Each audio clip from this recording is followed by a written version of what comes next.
This is how you can justify owning a DH bike in 2026. And strangely enough, that's by buying an Enduro bike. But bear with me.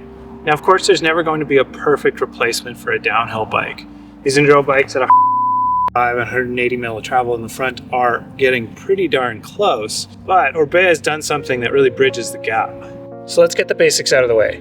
Mullet, or 29, 180, 2 chainstay option lengths, 442 or 450, and this is where the genius behind the bike comes in. All right, so underneath this cover, we have 2 surprises from Orbea.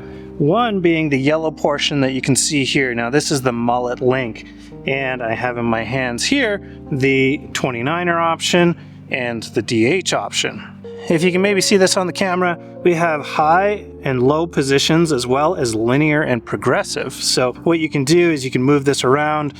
You do change geo a little bit. You change the way that the shock is going to react, but it gives you a little bit more customization. So if you did notice that there is another little bit underneath the yellow link, and that is a weight.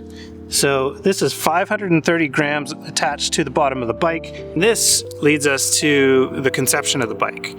So Orbea's ULab, or their Skunkworks division, actually designed their downhill bike based off of the Orbea Wild. And why would they do that? Usually downhill bike technology trickles down to Enduro bikes and so on. And correct me if I'm wrong, but this is the first instance I know of where a DH bike's design comes now from an e-bike. What's so special about riding an e-bike is the way that they feel so planted, the traction is phenomenal, the suspension seems to work really, really well. So how do you get a downhill bike to ride like an e-bike? They first started by removing the motor and moving the shock into that space. But one of the things that remains is still the reason for why these bikes ride so well is the weight. And that's where these came in. The link sits in the bike. You can attach the main weight. We actually have 2 of these. One of them a little bit lighter than the other. This is 378 grams. The other one is 528 grams, plus or minus 5 grams. And then you have 2 that can fit along the side. These are about 80 grams on each side. So you can get about 1.5 pounds or so added to the bottom of the bike. And I am the type of person that would always ride a downhill bike if I had my way, but that's not the reality we live in. Occasionally I do need to pedal, and I could probably use a little bit more pedaling in my life anyways. I can't really have 2 bikes, and as much as I would love to, it's just not in the cards for me. But what I can do is I can buy this Enduro bike, and I can buy that DH link, and I can swap this out.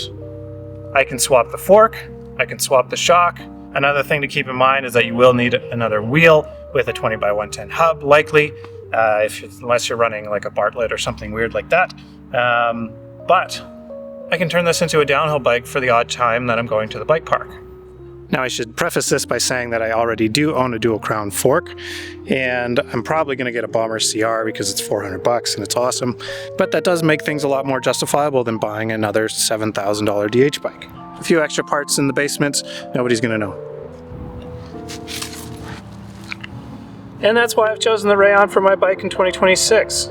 There will be a few of us in the shop on this bike, and as you can see, there's snow on the ground, so we're going to get more and more feedback later into next season, and hopefully maybe we can sneak away to the island or something and get some riding in. But for now, I've only had a couple rides on the bike, and I do really like it. I have gone to longer chain stays. This is new for me. I've always been a short chainstay person, but I am trying the 450s so I can keep up to some of my fast techie friends.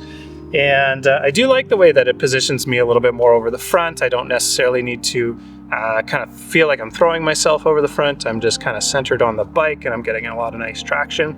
So far so good. Really excited for this. It is a 2026 bike, so we are expecting more of them in March, and there aren't a ton available. But you can do that right now if you want. Give us a call. We can do full custom colors through Orbea. You can do upgrades on parts through them as well, so you don't need to worry about doing part swaps and buying things, selling other off parts. They handle it all for you.